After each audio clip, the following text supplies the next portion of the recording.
Welcome to WitchLit, a place to talk about the craft of writing and writing the craft. I'm your host, Victoria Raschke, author, publisher, witch, and nosy Scorpio.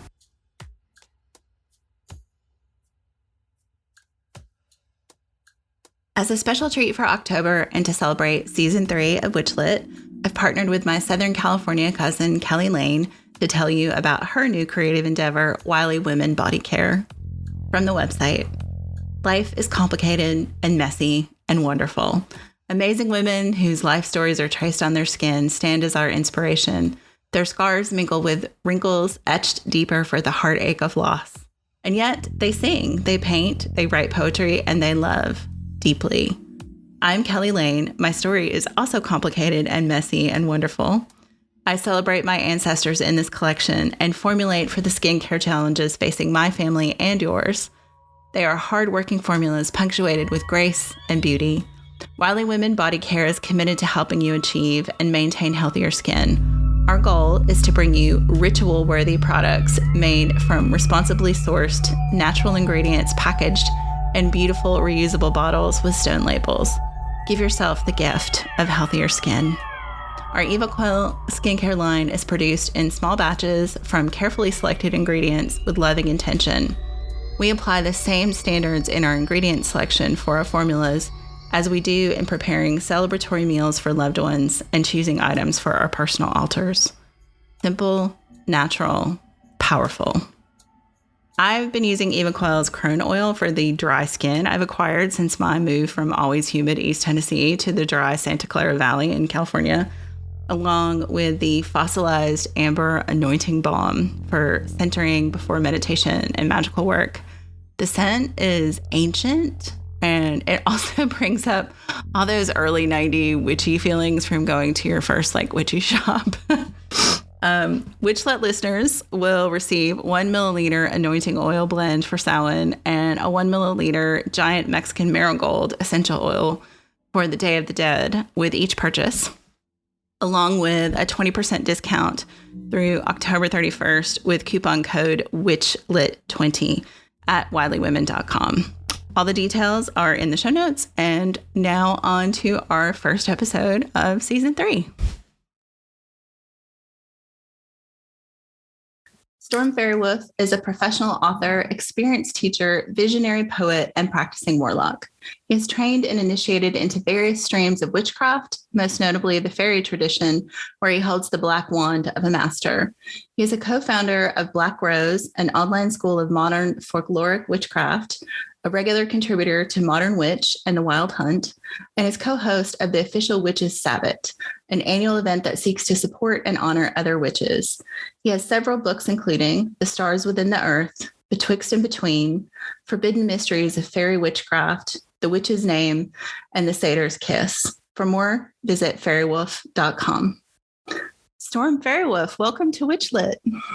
Thank you for having me. It's an honor to be here. I am so excited to talk to you about your books. And we chatted a little bit before, and just, putting out 2 books in the same year. Gold stars and probably a spa day is what you need in your life right now. Yeah, it was a bit much. I was thinking very highly of it when I pitched them both and was very excited that they accepted them both. And then the pandemic happened. Yeah. And that kind of threw us all for a loop. So it took a little longer than I thought it would be. So I'm not sure I'll pitch 2 at the same time again, but but I'm glad it's done. Yeah, me too. And so our first question we usually ask everyone, especially in this time of podcasts and TikTok and all that, is why write? Why write? I just really always have. Ever since I was, a kid, when I was a little kid, it was mostly like art, drawing and stuff. I've always really wanted to express my creative side, but then it got into writing. And I always kind of figured maybe I would be a writer because I was really good at English class. And part of that was that I was also able to fake it. And, I could write an essay, a book report on a book I hadn't read and still get an A. So I figured, there's something to this, but I would find myself getting lost in writing. I just love the process of it. And then I just ended up doing it. I did it for, God, I was doing like blogs before there were blogs, and writing for little like zines, people used to do zines. Remember those? Oh, they're back. They're back in full swing. They're back in full force, right? Mm-hmm. Everything old is new again. But yeah, so I don't know. I just kept writing. And then with the books, it was really because people kept asking me, well, when's your book coming out? When's your book coming out? And, oh yeah, I'll get to it one day, in typical Piscean fashion. Like, oh yeah, one day I'll get to it, but I'm doing all these other things, and not finishing them. And so finally in 2003, I decided, well, I can self-publish. It's so easy now. And that'll get me started. And so I did that. I wrote a book of poetry and spells called The Stars Within the Earth. And I self-published that in 2003. And that sort of got me going. Mm-hmm.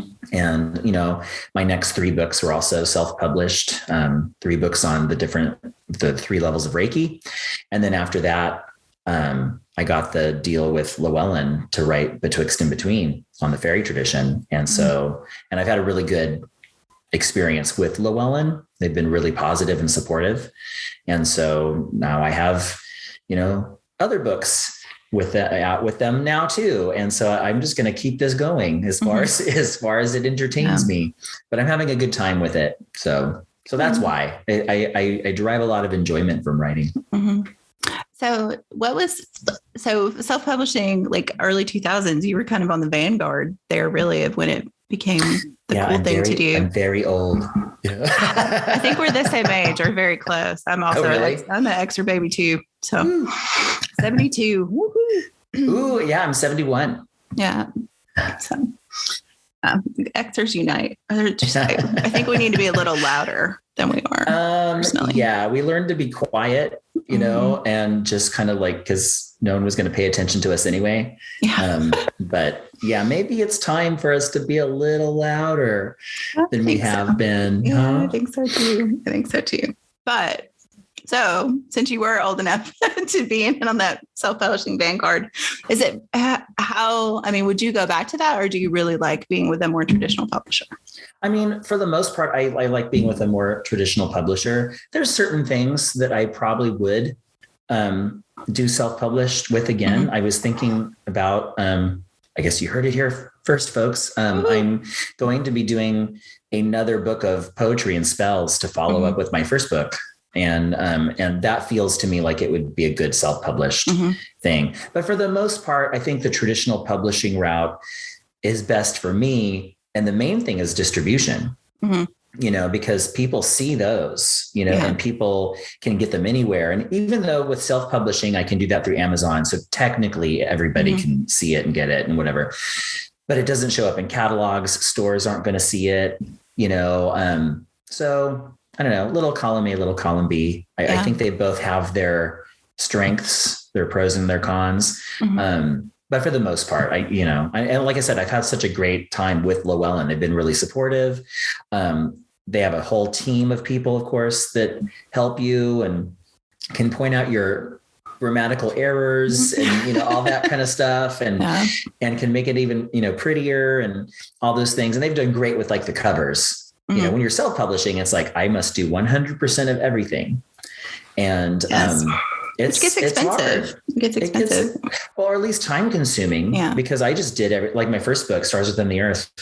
I literally typeset it in Microsoft Word and, it's not perfect, but I've learned, I actually updated it, I forget what year, but maybe after it was out for more than 10 years, I went back and did it. So it's a lot better now. Yeah. You learn along the way, but the first ones were just like, oh, the margins are a little too tight and this, you learn as you go. Yeah, you learn. But yeah, I think a regular publisher for the most part, I think is just, is right for me because I'm going to get more exposure that way. And I mean, that's part of the gig, right? You want, if you write a book, you want people to buy it. I want people to buy it because I would like to make my living, doing this and, not have to work at the 7-Eleven or, whatever on the side, Yeah. I don't know. Yeah, that makes sense. So how much of your life is writing now? Like how much of your day to day is actually writing? A lot of it, because I write for a lot of different projects, right? So, in addition to like my own books, I I also have class material, that I have written and continue to write. Now I'm actually working on debuting my own podcast, which is going to, hopefully, I got my fingers crossed, it should be next month, called Witch Power Daily. And that's actually going to be little mini episodes where I lead guided meditations. And so that's a lot more writing. Right. Yeah. And so it's going to drop every weekday. So it's a lot of episodes. That's a lot. I have mapped out the first season will be 66 episodes, and that'll be over 3 months. Yeah. And so I have it all mapped out, all the themes. And I think the first 16, 17 episodes are written. The first 13 are recorded, and but that's a lot of work, right? And most of it is writing is the slow part. Like the recording it, I'm getting pretty good at that. I've got my little recording studio, and I can usually do an episode in one take, maybe not always, but most of it I can do in one take. Cause again, they're tops 15 minutes long, but it's the writing, that takes longer. Yeah. And then of course I'm also, in charge of our different class Discord servers. And so there's a lot of just chat kind of writing, that happens with that as well. So that's most of what I do. It's either writing or I am doing live sessions over Discord or over Zoom where I'm leading guided meditations.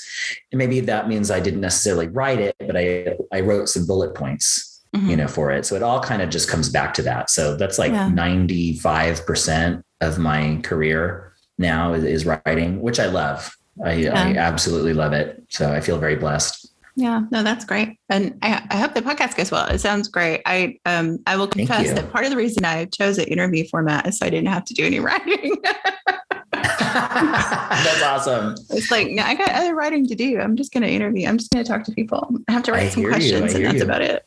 So yeah, I do think, I think there is, and I've had this conversation with other folks that, making a living as a writer is probably more difficult than it used to be, which seems backwards in a lot of ways because there's a lot more opportunity, but it can still happen. Yeah. I know that it's funny because my debut, I suppose, in the regular publishing world came at a time when it had just had the industry had just had a shakeup. And so, I would talk to friends, like Christopher Penczak, who has had 40 plus books, to his name so far.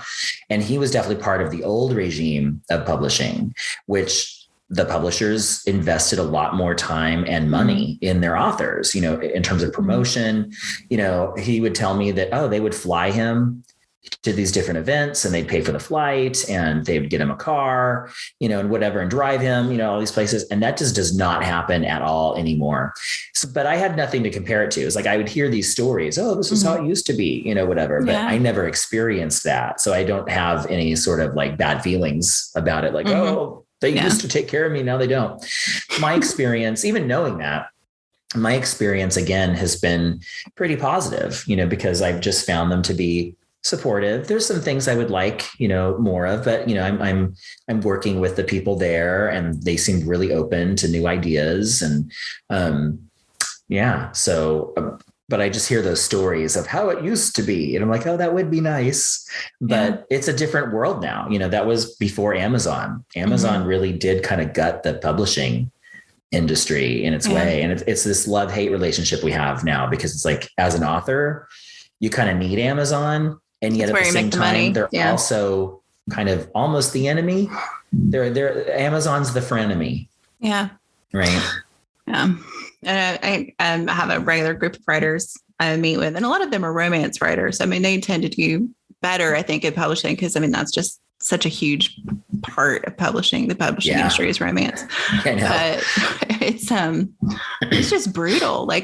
Amazon is not, they're not writer friendly. They're reader friendly, but they're not writer friendly. They are not author friendly. And I'm reading all that stuff recently about ebooks and the returns. Amazon, and Yeah, the it's hit returns. me. I've been hit with it too. And Oh I'm my just like, and I don't gosh. have enough sales that it really, like, I really see it in my numbers because my sales are not huge right now. I'm kind of in Yeah. between books. And it's just, yeah, like you're not Yeah, hurting that's Amazon, people. You're not hurting Amazon. right. It's hurting the creatives. And that's such a scary thing because, we need to support creatives as a culture. We really need to support artists and authors and all the creatives, because that's where we're, getting so much that nourishes our culture, and I think a lot of people just take it for granted. And I know in the spiritual writing industry, we have this weird thing that happens where a lot of people feel justified in pirating books because, it's spiritual and spiritual stuff should be free. Well, so spirituality should be free. Absolutely. But not my work. If somebody is like, they're putting their work, their time and energy into this. Now, if you do that and you're able to give it away for free and you want to give it away for free, that's different. That's awesome. And I think people should be praised for that. However, not everybody can do that. That's how I make my living. Yeah. If I don't get paid for it, I won't eat and I won't be able to pay my mortgage. And, we're not living high off the hog, whatever. We're not going on, champagne vacations or, whatever. I can't even remember the last time I had a vacation that wasn't a work vacation. Yeah. So, but yet people still feel justified. Oh, well, it's spiritual and I can't afford it. And I'm like, well, there's libraries. Yeah. Go to a library. You don't need to justify theft. Just maybe don't steal. Yeah. And I think just for listeners, in case they aren't aware, in addition to pirating, there was this, I think it originated on TikTok, that was like this Amazon hack that people could buy an ebook and then return it after they read it and they would get their credit back. I think the thing that people don't know is that when you return an ebook on Amazon, not only does that money then come back out of the author's account, there's also a fee for that. Right. So the author gets penalized. It's like a double whammy. Yeah. And I haven't noticed that. I'm going to knock on wood. I haven't noticed that happening, but I also don't look too closely. I'm not a numbers person. Yeah. I think I mentioned to you before we started the recording that I'm a Pisces. I've got a lot of Piscean stuff going here, going there. So like tracking down the money and the dollars is not my strong point. Yeah. And maybe I'll just leave that alone. I don't want to be depressed. So hopefully nobody is doing that to me, but I did read about it. And like, of course it's not going to hurt Amazon. Of course it's not going to hurt the publisher. No. It's going to hurt the author. Yeah. It's funny you say that. Yeah. It's funny you say that about numbers, because my husband, bless him, is a Virgo. So he handles all of that. And I get to just be my Scorpio self and seethe and revenge for people who return books for no reason. I mean, if they return it because they hated it, I will happily pay that fee. I don't want you to read a book you hate. But if you're just doing it because you think you're sticking it to Amazon, then that's not great. Yeah, so. I hear that. And there's so much, like the whole Amazon thing. I remember when we owned a shop and people would come in. Amazon had this thing where you could use their app to scan books and stuff that you found in the world, and then use that to order so you could get a discount. And people did that in my store, like right in front of me. And I'm like, maybe just be, sly about it, but don't like advertise to me that you're trying to rip me off. You're basically, Amazon was using every independent bookstore as its showroom. Yeah.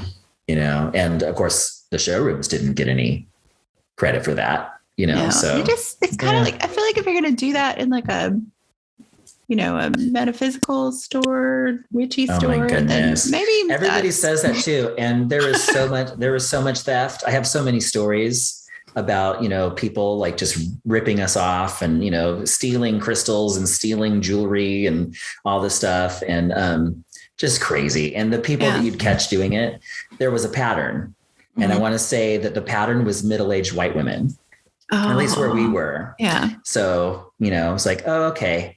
That's nice. Everybody wants to say, oh, it's the teens, or it's the, everybody wants to blame somebody else, blame immigrants, whatever. No, it was middle-aged white women. Yeah. But I was also in Walnut Creek, California, which I feel is basically Karen Central.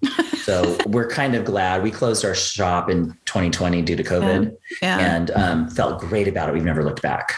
And we're you all loving moved having them online, right? You're just online. Yeah, we went online and we rebranded. Now we're Datura Trading Company. So you can go to daturatrading.com. And, we sell our dressed candles and, magical oils. And we do also hand poured candles. And then my husband Chaz makes a lot of different like divination tools, like wooden divination tools, like spinning tarot wheels. And he's got this whirling planchette and all these talking boards. And it's a lot of fun. And we sell our books. We sell signed copies of our books, and we sell some services too. I do sigils, and we will set lights for people. But it's so much nicer online. First of all, I haven't gotten sick. That's nice. Working retail as many years as I did, because that was my big thing. Yeah. I would get sick several times a year, just everything. And it's been nice not being sick. And so I love it. And one of the things we do now, since we rebranded, is we also have live plants. And so we do sell live plants. And now my house is a jungle, and you can see just like a little bit, just a teeny smidge here. But for listeners, there's this gorgeous, is it a moon shaped shelf full of plants behind? Yes, it's actually two of them. There's two of them. They're like crescent moon shaped, and they're facing each other. Yeah. And then it's funny you mentioned the moon, though. I don't know if you can see it. Matt got me this moon lamp that actually floats. It's on a magnetic, and it just sits there, rotates, and but we have so many plants now, and our house is like a jungle, which I love. And then our backyard is also like a jungle, and you can check that out on Instagram. I often post pictures. If I'm not posting a bathtub selfie, then I'm probably posting, things from our backyard or our pond and all the lush greenery. And I feel very blessed to be here in this space, especially since I basically haven't gone anywhere in 2 years. Yeah. It's nice to have a space that I feel is beautiful. And every day I wake up and I get to look out my bedroom window, and it looks so lush and beautiful, and I can hear the chickens and everything. And it's just, it's almost like living in a retreat space. So I feel very blessed. I feel very fortunate to be here, and it's a great place to write. Yeah, I think it's important to have that. So since we touched on that, so what is like your perfect writing day? Do you have like rituals around that, or what does that look like for you? Oh gosh. Again, with the Pisces thing, there isn't any one thing. It's more about like, the mood. Sometimes I like to go out on the back patio, and if the weather is nice, I mean, right now it's pretty hot. It's going to be like probably like 97 or 98 Fahrenheit today. So I don't want to be out there. And I'm sure my laptop doesn't want to be out there either. So I'm sure it's very grateful. But if the weather's nice, I love being out there and listening to the pond, little fountain, and everything is lovely. Sometimes I actually will just stay in the bedroom, and I'll just stretch out on my bed. I love having the laptop because I can just go anywhere. Or I'm here in this beautiful blue room, and I can close the door, which is really nice when you have other people living in the house and you've got like, cats and dogs and whatever. It's nice to be able to close the door and be like, what, I'm just going to chill out and not pay attention to anybody else. But there isn't any one particular thing. Usually coffee's involved, although I'm trying to cut that out because that's not so good for me. But some days you just can't avoid it, gets the brain going. And you're a writer. You probably are doing the coffee thing, or at least a lot of tea. On my desk right now, actually, at 11 o'clock. See, it's almost the constant. Yeah, I tried to give up coffee one time. I was working full time in nonprofit, and a lot of the folks in the office, it wasn't a Christian nonprofit, but a lot of folks I worked with were Christian, and they were doing Lent. And I was like, in solidarity, I'll give up something for Lent. And so I gave up coffee for Lent. And my son, who was still living with us at the time, he's now out on his own, and my husband were like, never again, never, no. I was like, okay. I hear you. I've given it up several times.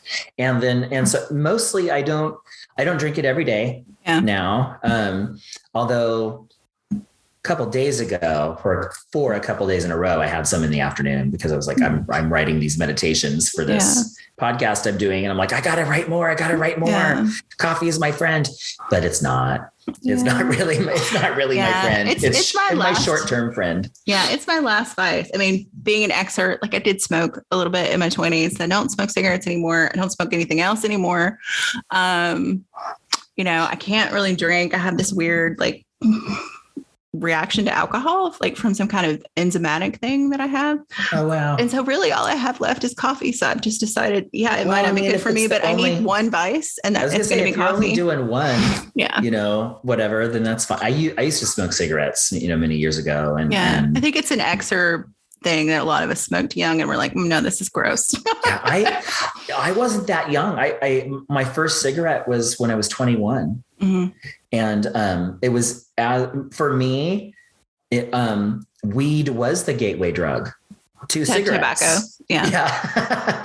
Because then my friends were like, oh, now that you got stoned, you got to have the cigarette to like, it gets you even higher or whatever. And it's just like, you're just depriving your brain of oxygen. That, now in my adulthood, I'm like, what fools we were. Yeah. But finally, when I was done smoking cigarettes, I was just done one day. Mm-hmm. And I realized I would go outside to smoke, and I would literally find myself thinking like, oh my God, I hate this. I'm probably giving myself cancer. And then I realized, oh my God, I'm totally like affirming that I'm giving myself cancer. Like every time that I'm going to smoke, I can't do this anymore. Yeah. So I just stopped. And the cravings just went away. Mm-hmm. And I know that I'm weird that way. I know that's not normal. Yeah. And so, but I stopped. And then I don't know, maybe a year later, I was hanging out with one of my friends and we were drinking, and she went to go have a cigarette, and I was like, oh, I'll have one. And I took one drag off it. It was like, nope, we are done here. Thank you very much. And that was the last time. And that had to have been like, what? I don't even know. 15 years ago, maybe. Yeah. I don't know. Yeah. I didn't start smoking until I did a year abroad in Slovenia in the 90s.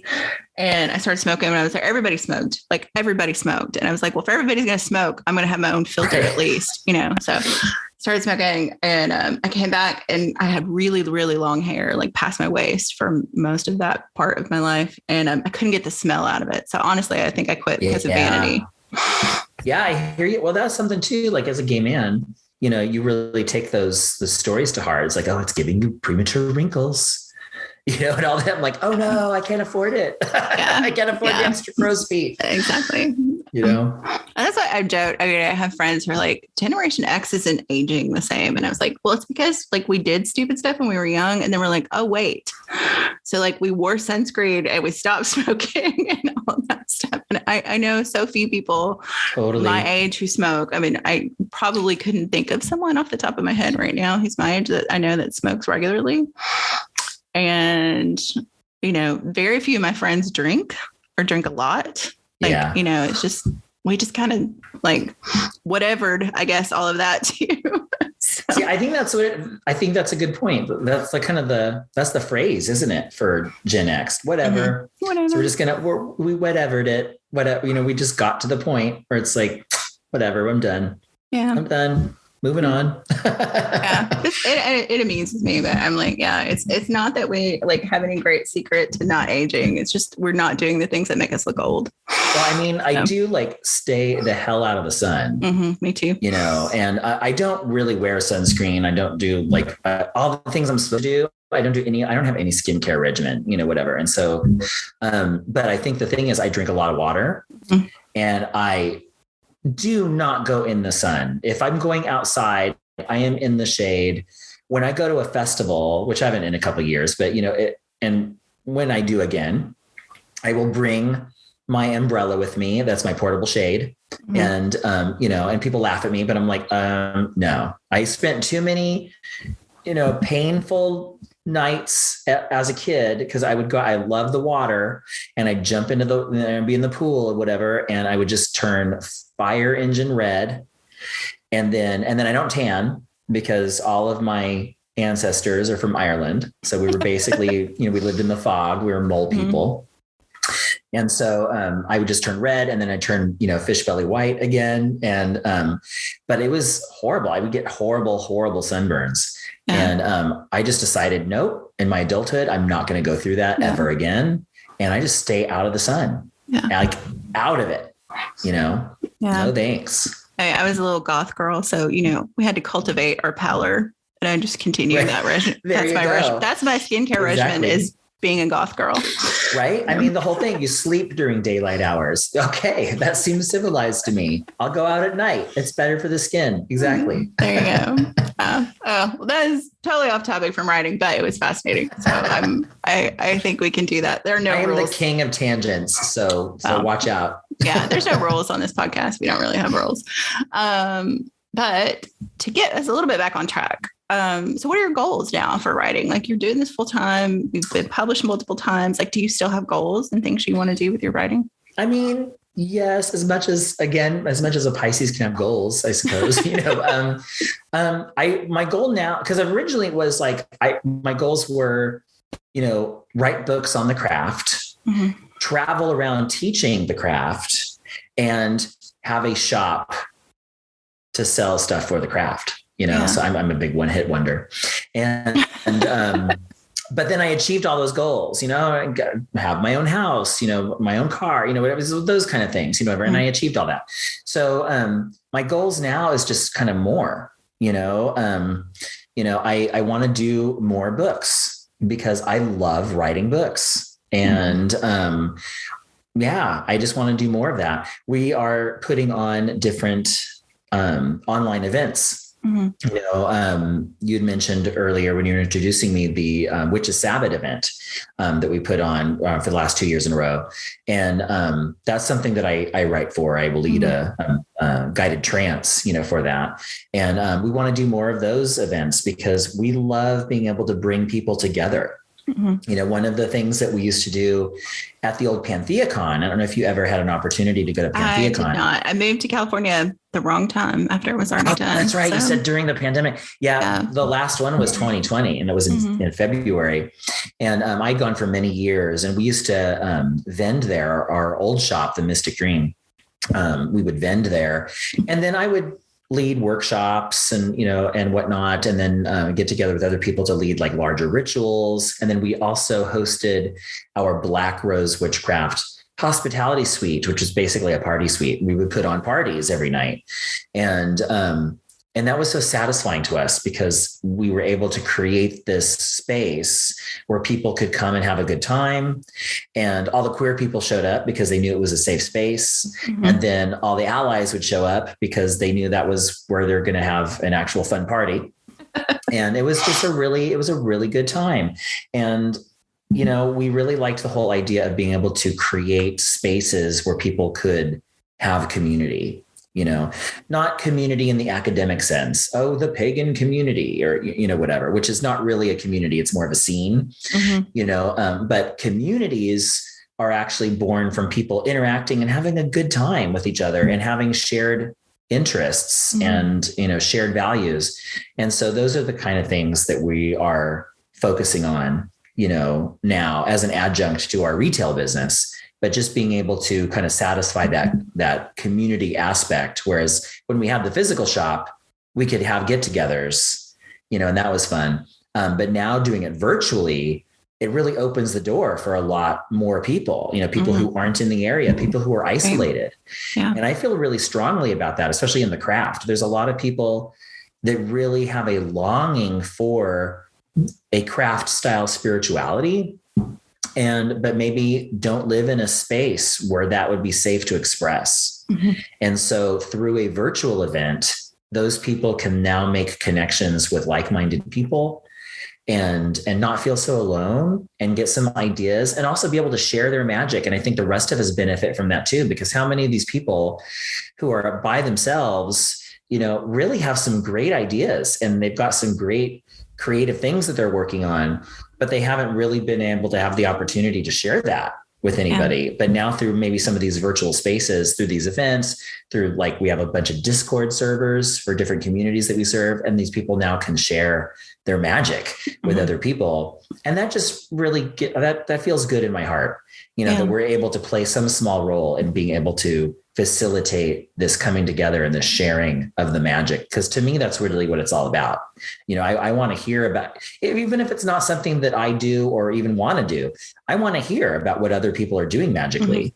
Maybe that's going to be inspiring. Maybe it just reinforces to you that what you're doing is the right thing and you don't want to do what they're doing.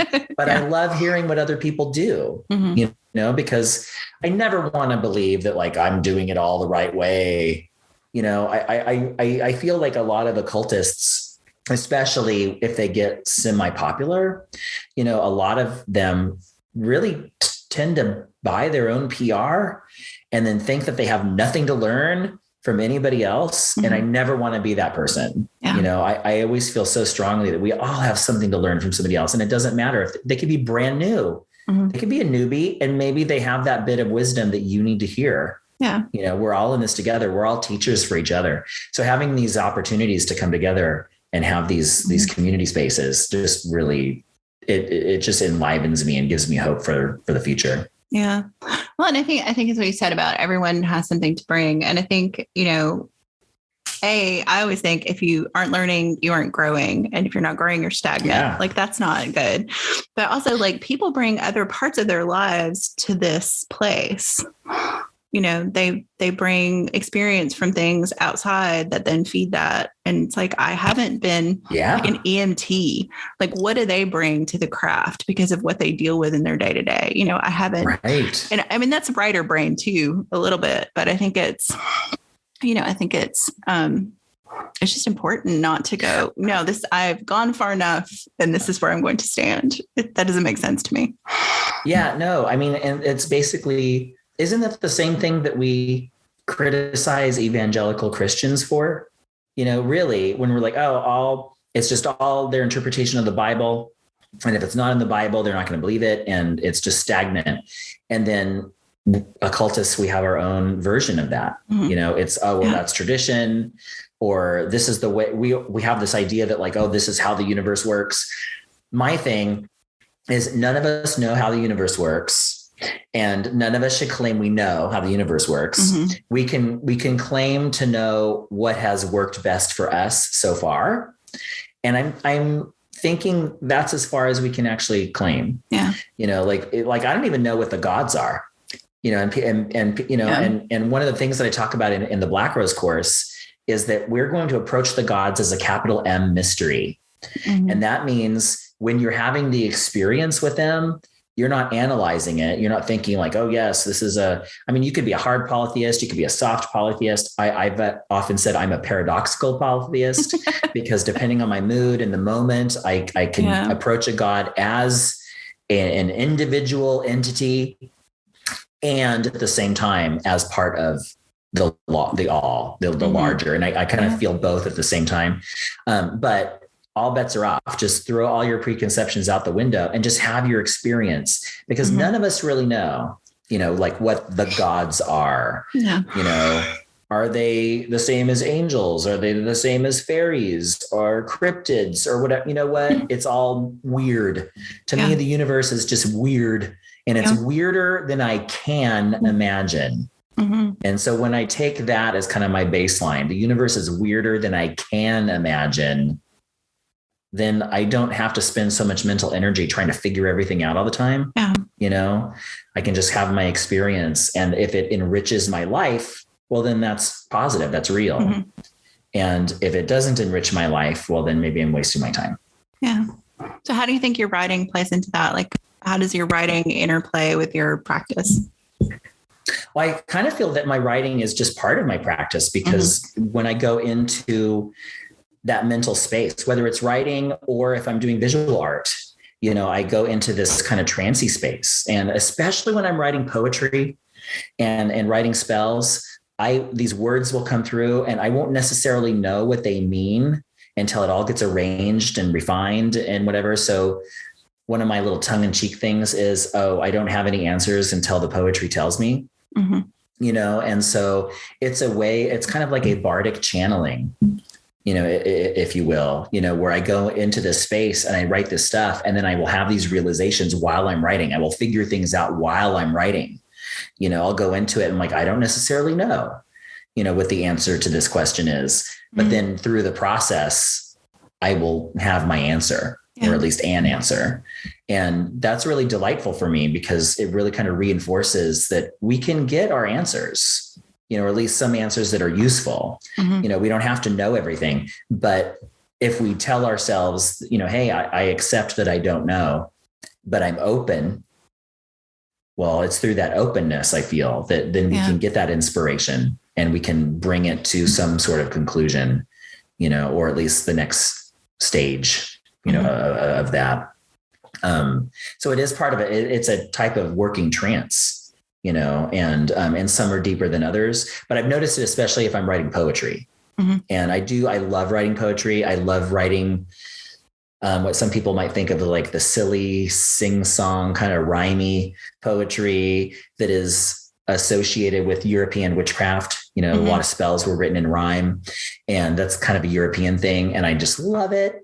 And probably I love it extra because when I was a little boy, I used to watch episodes of Bewitched, and that was how they did all of their spells, or those silly rhymey things. But that is now powerful for me when I write something like that. And not all the poetry I write is rhymey, but a lot of it is. And I know it's not everyone's cup of tea, but it's my cup of tea. And first of all, I'm writing for me. Right. And then I'm writing for other people that like are on, I don't know, on my team, I suppose, or on my side, or kind of like, again, not everybody's going to be for everybody. So if my stuff isn't your thing, then that's fine. I do love the idea of Team Storm, though. That's kind of nice.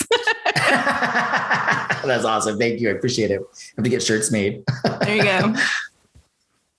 But no, I think, two things from that. One, that I think, though maybe modern poetry or contemporary poetry looks down on rhymey poetry, but in magic, it has a purpose. Like it is in your brain differently. Like you're using that to a trance state. And the second thing is, like, I knew that you wrote poetry, but it shows up in your books, in your nonfiction books too. There was a passage, especially in the Witch. I think it's in the Witch's Name. I read Witch's Name and The Satyr's Kiss back to back. So there's a little bit of overlap in my brain, but I think it's in A Witch's Name that you talk about, like, basically that kind of Carl Sagan idea about we're star stuff. And that passage is so beautiful.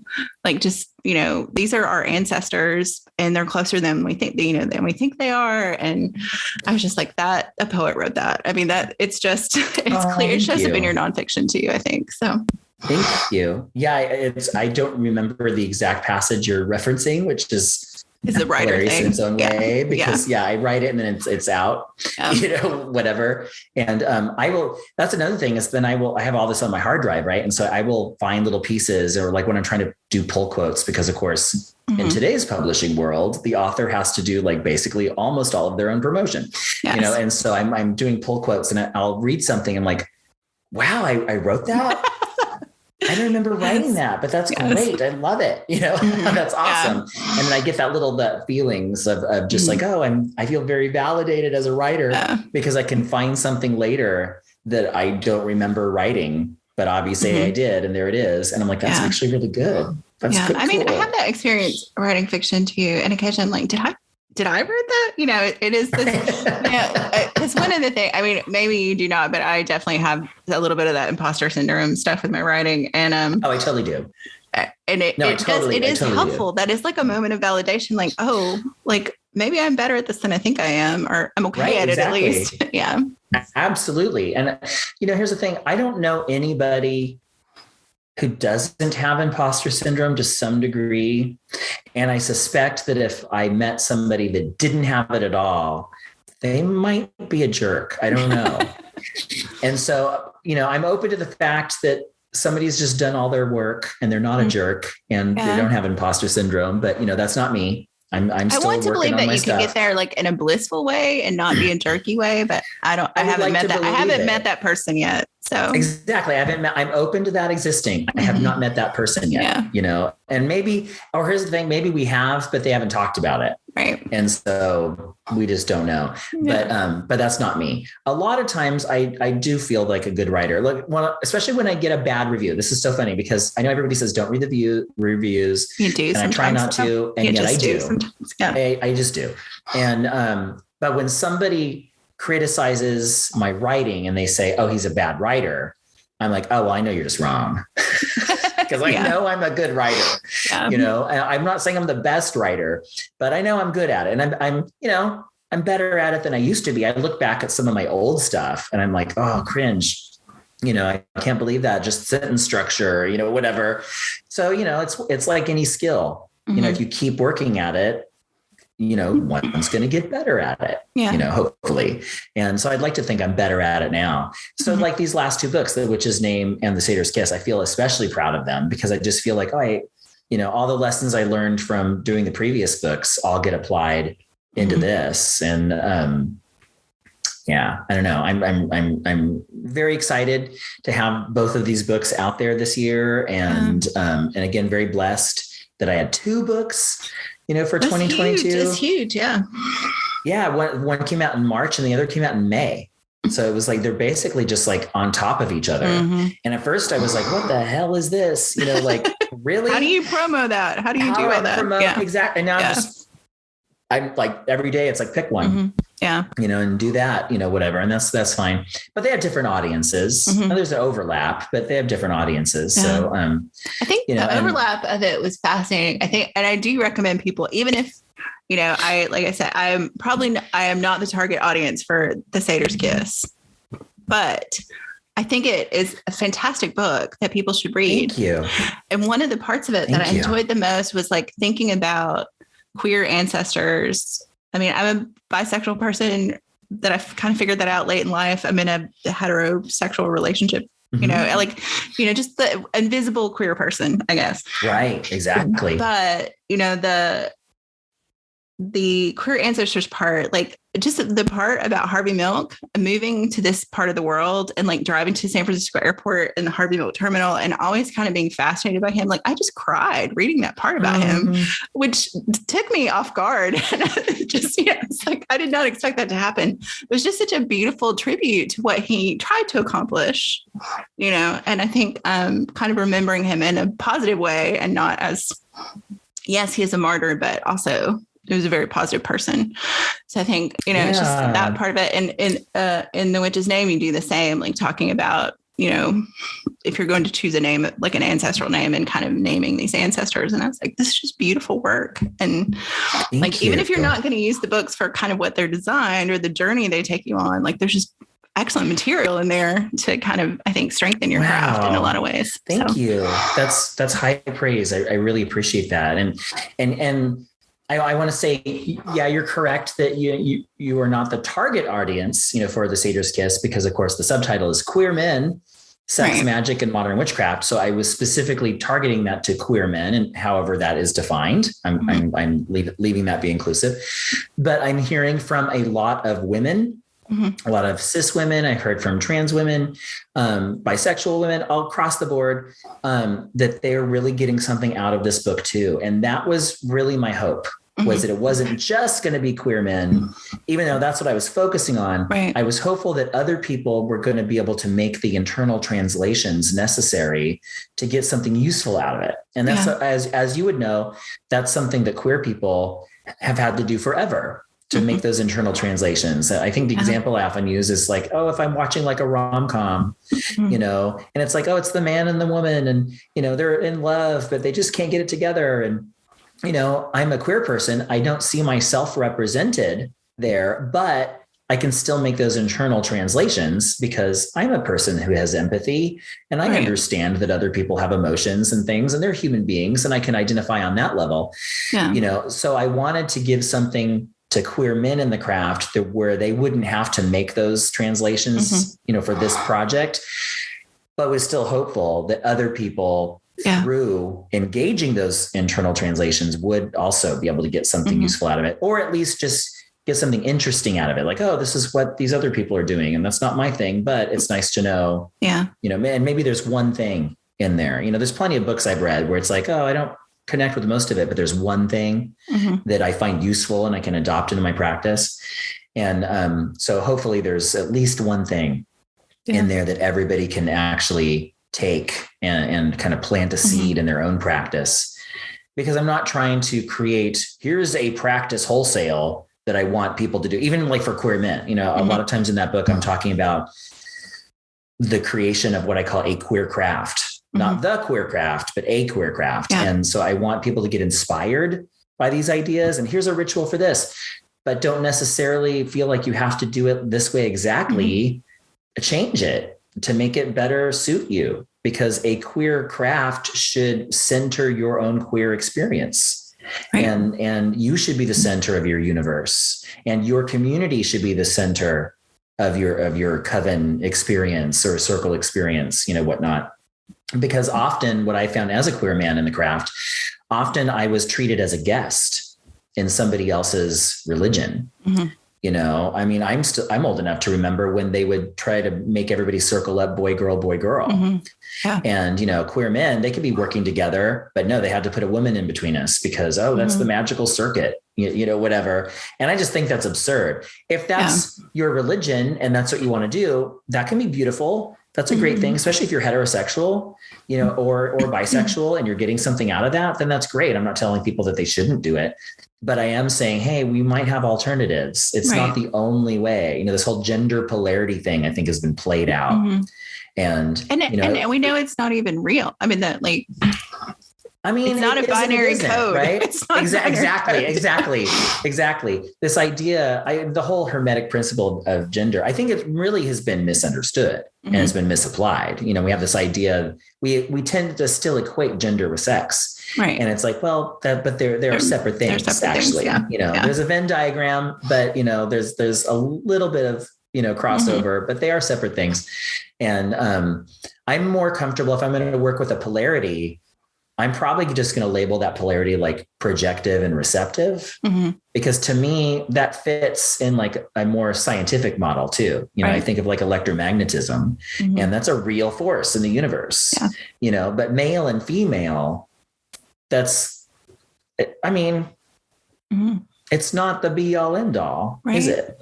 There's plenty of things that don't follow that model. Yeah. And the thing that I think, and I wish that I could better express this to people who have a hard time wrapping their brain around the idea of like non-binary, bisexual, like all of these things, is that it isn't even that it's a spectrum. It's that like when we accept that that it isn't binary, it's like all of those permutations of what it means if you do identify as a woman or you do identify as a man, is that you're not in a box of what that looks like. Right. Absolutely. It frees everyone. Yeah, absolutely. Yeah. Patriarchy has done a number on everyone. This idea that like, oh, this is how you are supposed to be. And it, like you said, putting in a box, this is especially, obviously everybody suffers from patriarchy, but as a man in this society, I can say, I've definitely suffered from patriarchy, because as a queer man, I'm a little bit probably more in touch with my softer side, and that's a little bit more allowed. It's almost expected as a gay man, although I was attacked with that, as a young person, I was told I would never be a real man, and so there was this whole idea that like, oh, a real man is, a heterosexual man, and, anything else is, not real. And so part of my work has been kind of, just reclaiming that, like, no, I do identify as a man. I'm a cisgendered man, but I'm a different type of man than maybe what you're accustomed to. Right. And that also goes into why I use the term warlock to describe myself, because I do get a little bit of gender euphoria from that, because it's like, no, I'm asserting my gender and that's okay. And I'm also like, part of my thing, and I go into this a little bit in the Satyr's Kiss with my own kind of thoughts on the term warlock, on how I actually think that it was also meant to emasculate men at the time. We're talking like, 500 years ago, deeply Christian era word, and the breaker of a covenant. People often say, why do you call yourself a warlock? Did you know it means, oath breaker? Well, consider when it was made, like what warlock, oath do you think I'm breaking here? Yeah, exactly. The oaths that were being broken were like the Christian ones, and so that's why they would call, if a man was, accused of practicing witchcraft, they'd call him a warlock, because he was breaking that covenant to the church. They didn't say that to women.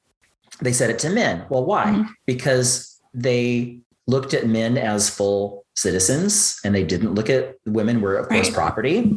Women couldn't even make the covenant, really. They couldn't even make the covenant. Yeah. Exactly. So there was nothing for them to break. Women were considered to be more susceptible to the devil's wiles because they were the naturally lusty, gender, the lusty sex, which I think is hilarious because of course now it's really even. People are just horny, but, but societally it's like, now we think, oh, men are the ones and women have to be chaste, and it's just like, oh, how the pendulum swings. Yes. Right. But I feel like warlock was probably used to emasculate men, to say, oh, hey, you're doing this womanly thing. You're breaking the covenant. And part of the covenant was to the patriarchy.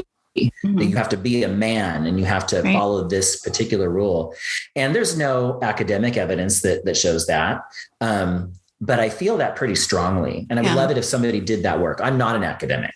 So I would be really happy to hear. Just put that thought out into the world. Someone needs a dissertation topic.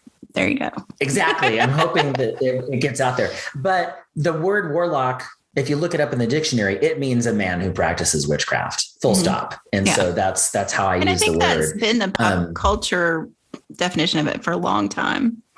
Yeah. We get some variants, right? If you're watching Charmed, I think the warlocks are like the evil witches or something, and they have to kill a witch to become a warlock or some crap like that, and I do know that some groups will use the warlock term in a non-gendered way. And I'm not telling people that they can't use it that way.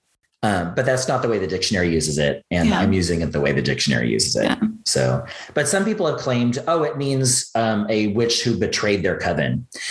But there isn't actually any evidence of that at all.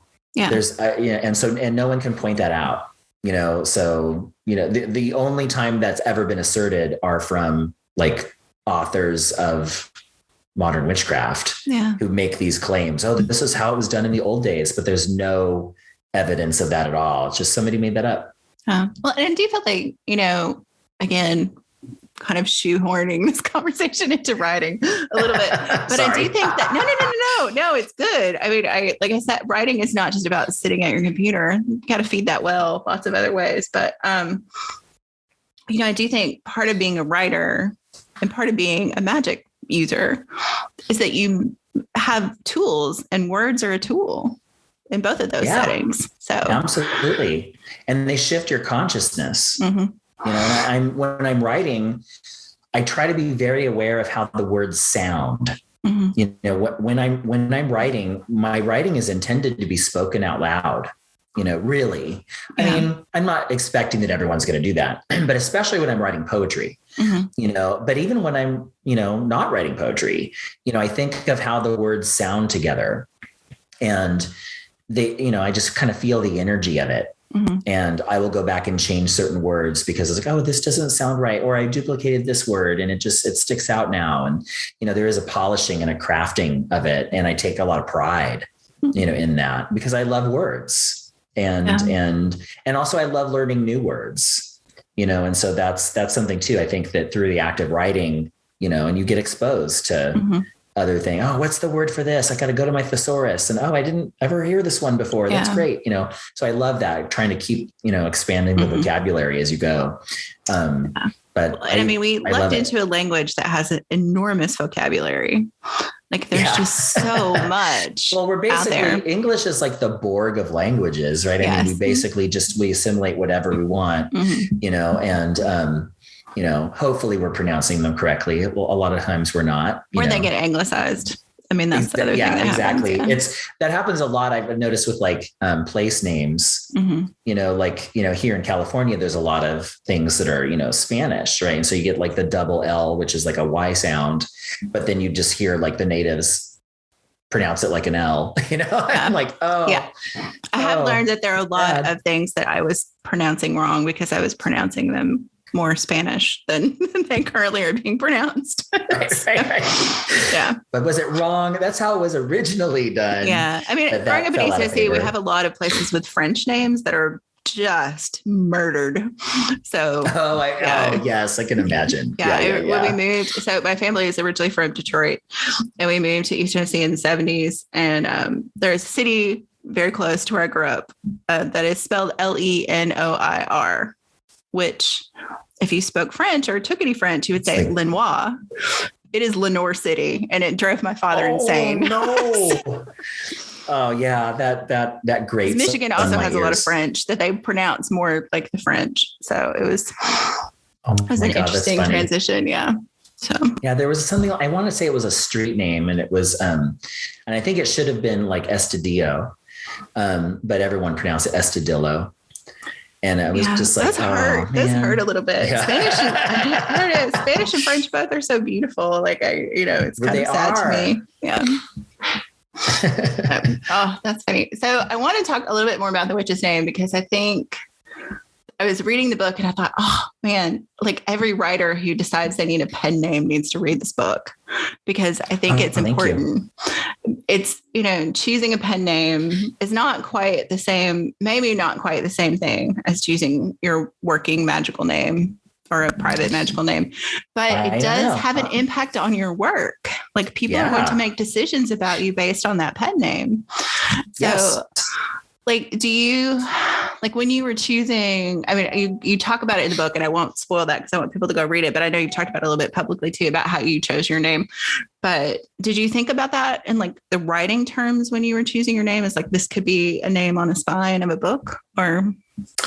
Not in the initial stages of it. Some of that bubbled up later, and I was a little mortified because I recognized that with a name like Storm Faerywolf, it would be really limiting. There's plenty of people, and I get this all the time, on the internet. I think I maybe even mentioned it in the book, but people will say, well, I can't take him seriously. With a name like Storm Faerywolf, I can't possibly take him seriously. Although literally I had somebody say that about me because I have a nose ring. They couldn't take me seriously because I have a nose ring. So there's always going to be something. That's why I learned on the playground. Yeah. There's always going to be something that somebody bullies you about, or, disregards you about. And so you really can't care about that. You just have to be authentic. And then the people who are going to hear your message and are aligned to your message are going to show up, and they're going to accept you for who you are. And the people that just can't hear it are just going to sit back, and they're going to judge you from their mother's basement on the internet, so, and that's pretty much how that goes. But in the very beginning, I didn't think about it on a book. It was more about, I talk about the different dreams and visionary experiences that I had that all kind of pieced together. And so it was more about honoring that vision. But then, once I got over the mortification, when I realized that like some people are just never going to read my stuff because they think, I'm they'll try to insult me by calling me a LARPer or a cosplayer. And I'm like, oh my God, though. Have you ever seen like good LARPers and cosplayers? That's a lot of work. That's I have so much respect for those people.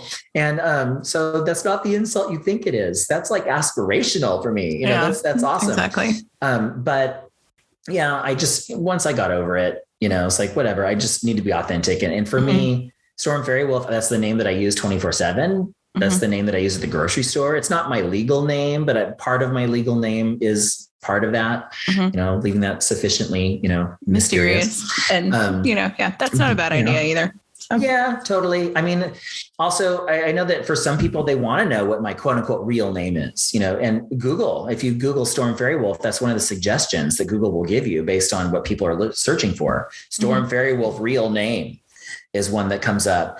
And so I'm here to say Storm Faerywolf is my real name, people, because real name is not the same thing as legal name.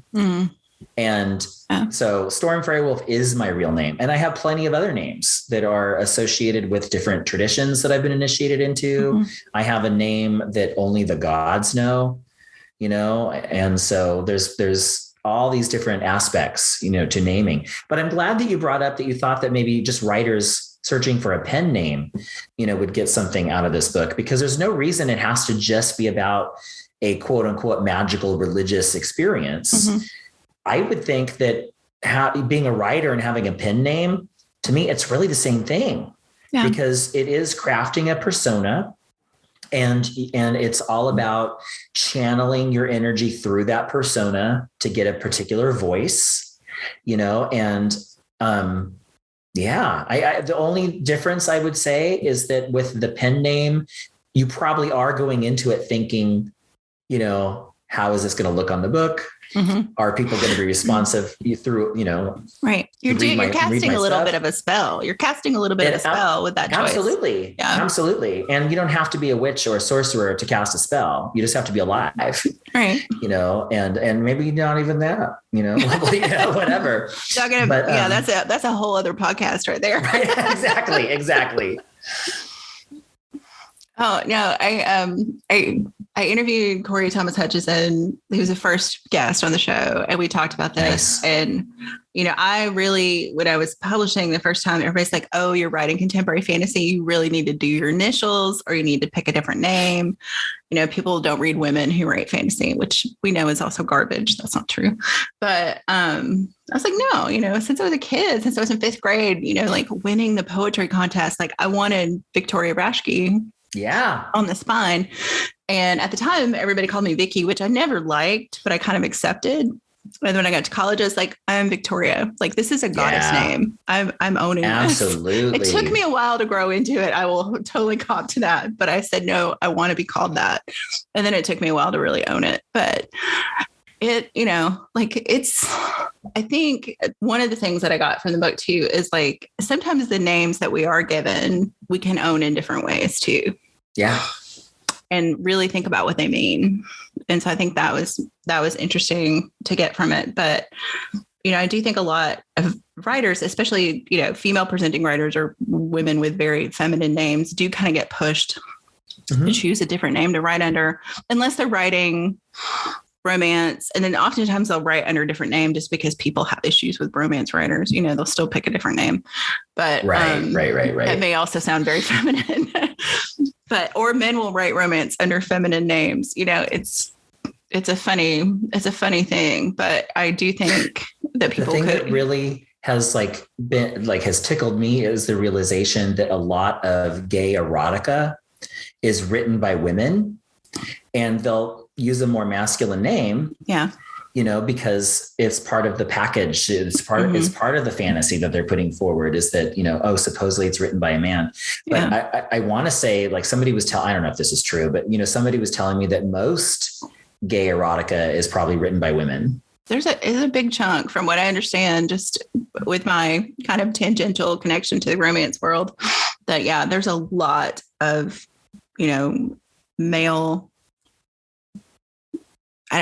They have a term for it even in the thing, and it's like falling out of my brain. But yeah, basically a lot of gay male romance and erotica is written by women. Yeah. Yeah. And it's just, but it's part of that marketing thing too. Like they'll pick a more traditionally masculine sounding name because it fits the genre, and people are more likely to read gay erotica from what they think is a gay man. Yeah. And a lot of women romance readers also read gay male erotica. Like it is a hot commodity in that world. So and so that's why I wasn't entirely shocked when I got a lot of positive feedback from women about The Satyr's Kiss, because I was like, well, I already know you're reading gay porn and you're probably writing it, so this is just the next step. Yeah. It's a funny world. Definitely. Well, so we have a last question that is a little bit of a game of chance, but before we get to that, I want you to have an opportunity to kind of plug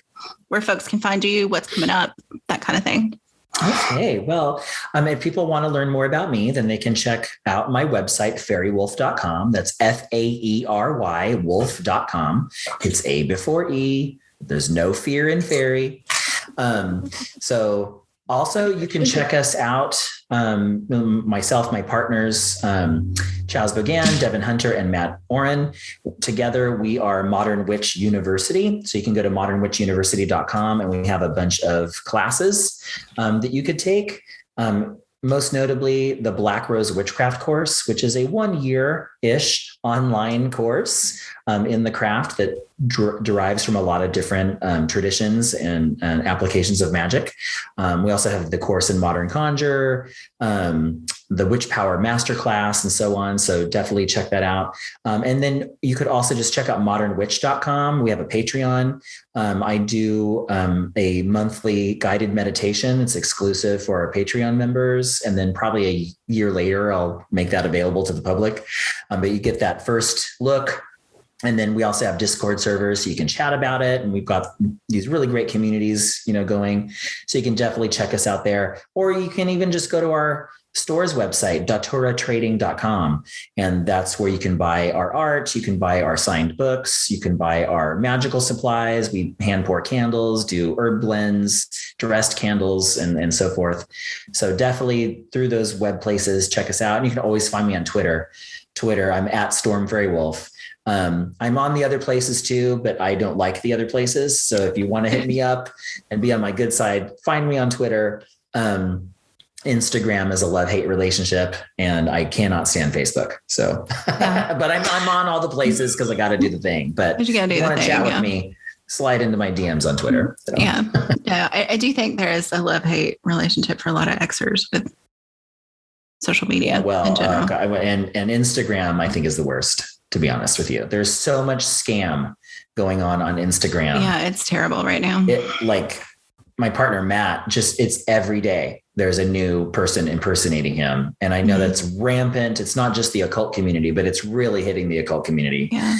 And I think there's a Matt Oren fake person account that follows at least the podcast account every day on.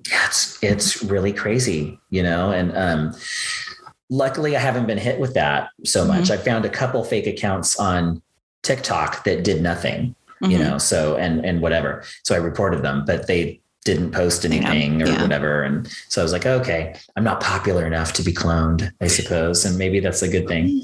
Yeah, I'll fly under that radar. That's fine with me.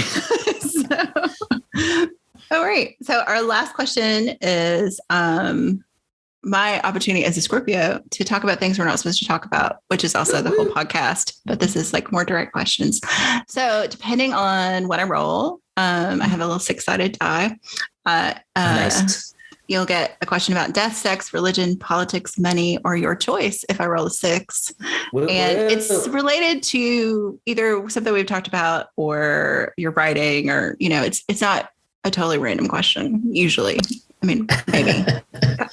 We'll see. You said no rules on this podcast, right?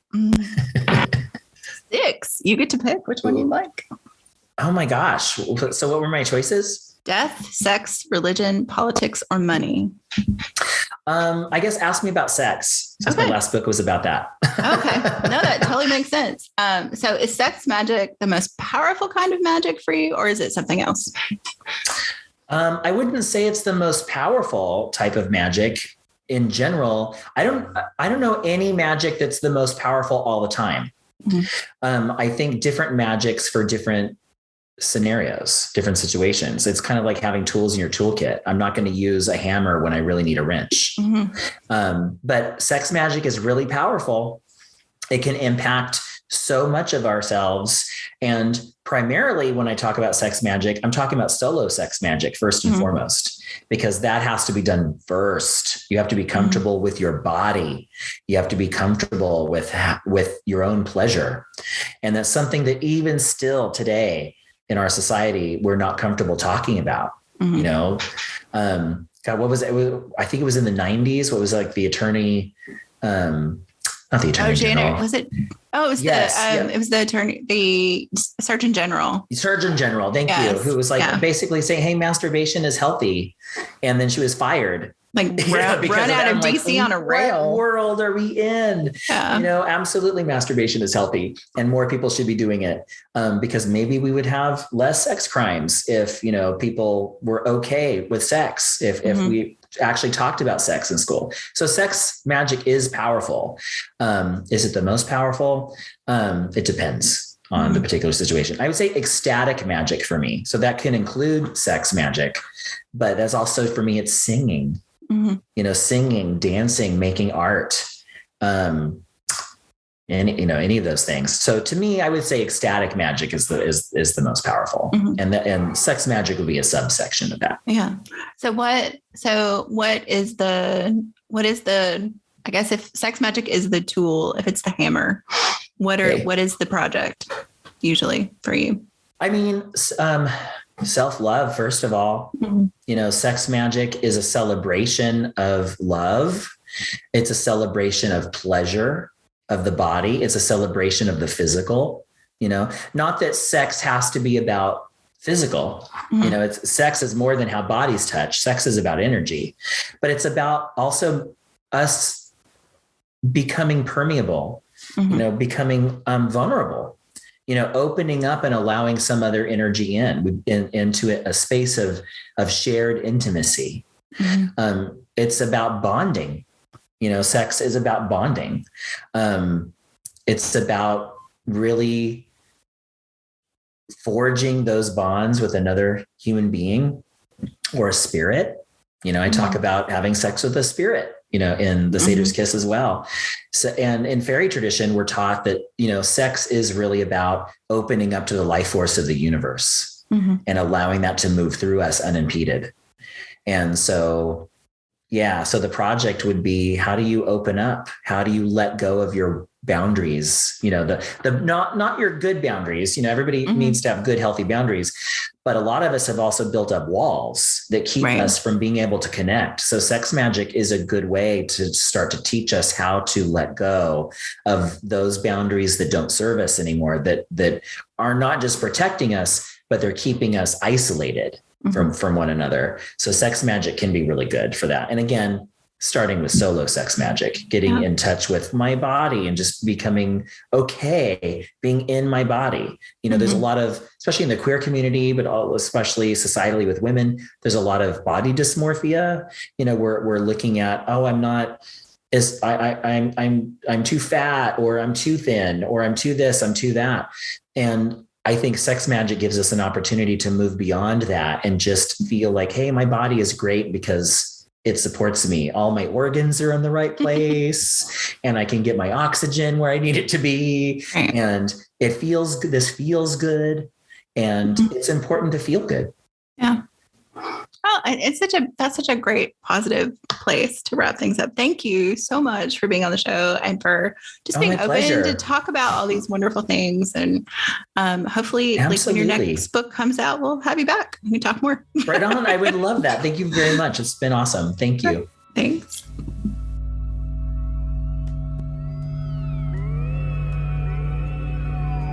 WitchLit is a production of Thousand Volt Press and is edited by Kaifel Agostini. Our music is Voices by Alexander Shenekar.